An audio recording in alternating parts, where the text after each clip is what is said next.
Bakit ka nahihiya? Magandang araw po sa inyo. Kape't pandasal na po tayo. Ito po si Cardinal Chito Tagle.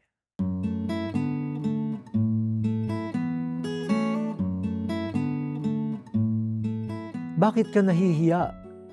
Marami po akong naririnig na sagot mula sa iba-ibang tao.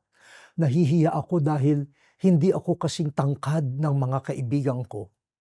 Wala na sa moda ang sapatos ko eh. Maliit lang kasi ang bahay namin. Lumang model ng cellphone ang gamit ko. 2 tuyong isda lang ang baon ko sa tanghalian eh.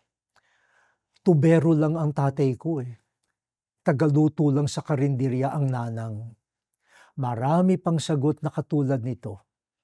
Ang dahilan ng hiya ay mga bagay o sitwasyong tinuturing na nagpapababa ng dangal ng tao. Ano nga ba ang dapat ikahiya? Sana ikahiya natin ang kayamanang nakuha sa pagsasamantala sa kapwa.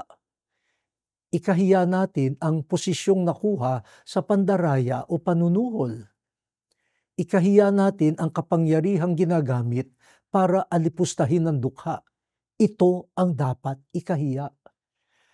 Pero mahihiya lamang ang tao kung nakikinig pa sa konsyensya ang tinig ng Diyos. Makikinig ba tayo?